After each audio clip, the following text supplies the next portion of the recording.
While Tropical Cyclone Debbie crossed the Queensland coast on the 28th of March, our preparations for the cyclone actually started 6 months earlier. One of the key roles we do is making sure we do emergency exercises so we're prepared.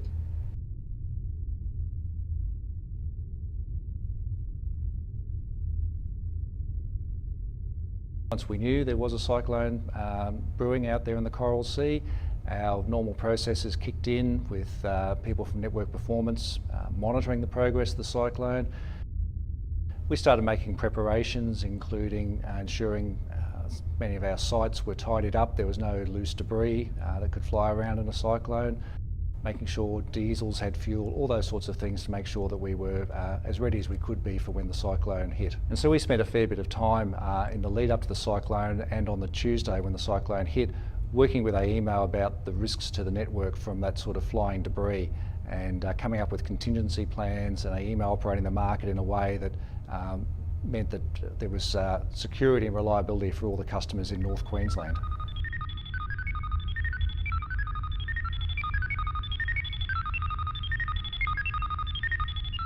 It's great when you see all the planning and the preparation really bear fruit, and you know that everyone's as prepared as they can be. We've done everything that needs to be done, and we're just operating the network as best we can given the pressures that it suffers during a cyclone. It's really hard to see it because of that scud showers coming through, but mate, the wind-wise, I can't tell you exactly what is blowing here, but it is astronomically massive.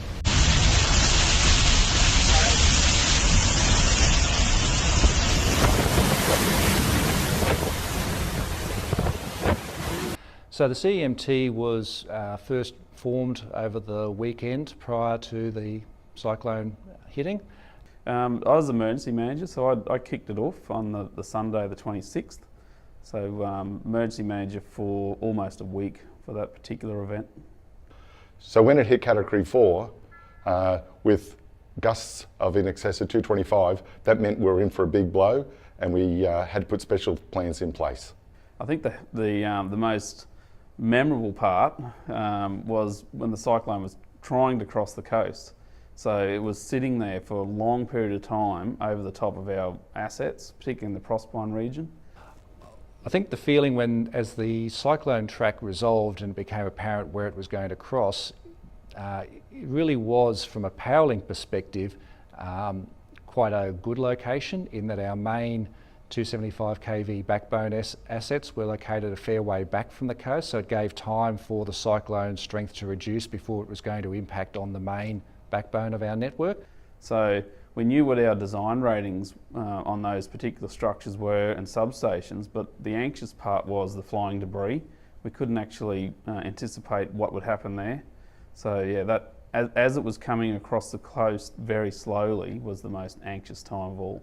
We did lose the high voltage supply to Proserpine substation after all the ergon load had been disconnected through the high winds, but we were able to restore that high voltage connection in less than 48 hours, which under the circumstances for a cyclone is really good going. Once Debbie crossed the coast and we had the big wind gust, the rain depression that followed brought a whole new aspect to responding to the event.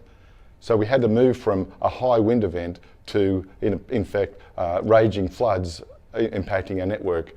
When we do discover there has been damage to our network, one of the first things we have to do is make sure that it's electrically safe. So that's where the standard processes for the control room for our network performance team kick in, so that we make sure that any damaged sections are isolated, earthed, made safe, so that safety of the public and of our personnel is a priority. So the team that we had to initiate quite quickly was our design engineers. We had some tower damage, so we had to try and get some assessment of the condition of those towers. So we had to wait until it was the right time to send them, and we actually flew them in, and with our ergon support people on the ground, we managed to get those design engineers to the towers safely via helicopters.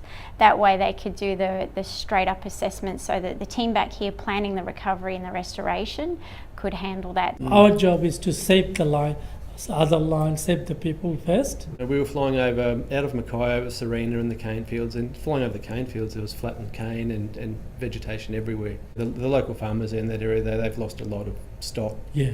equipment, machinery, houses, sheds. So We found Lotus Creek is a huge water coming with the debris. you look at the creek lines, and typically they look like they're only 10, 20 metres wide through there. And then when you had a look at the surrounding structures and That's the trees right, there, yeah. you saw debris, especially there's 3 lines adjacent to each other. So the 2 were left standing there. You looked in those 2 towers and there's debris probably 6, 7 metres up those towers. The top part of the tower is gone 60 meter away from the base.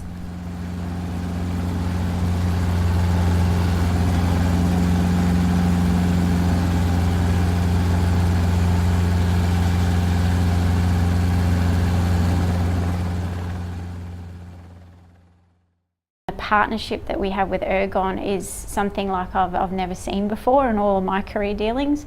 So working closely with Ergon, you make a call to them, you say you need something, they make it happen and they consider the risk. So getting that team on the ground and knowing that the Ergon team who are managing it on an operational level were managing it well, they shared their risk strategies, they shared their safety controls with us. So that was something that I think we did really, really well working closely with Ergon for this event. I think the general feel in the room after the cyclone, the main part of the cyclone had passed, was that it was a good job well done. The network had stood up to the rigours of a cyclone quite well, all things considered. Surrounded by pretty good people at Powerlink here, so yeah, I was quite confident we were going to have a good result. Our company is doing excellent job. They arrange everything. I think it was great preparation, well executed. People knew their roles, knew what had to be done. Great collaboration across network operations and with the field crews and across the broader CEMT. It was really a job well done. So while we can't influence the weather, we can actually influence the way we keep our people safe and we look after our network. So if I reflect on the outcome of the event, I can only be pleased and proud of what happened within our organisation. The corporate emergency management team performed brilliantly, a lot of new players in there, and they all stood up and did their job well. But more broadly, there are a lot of people around Powerlink that helped towards supporting the CMT and the deliverables that we did. A great job all round.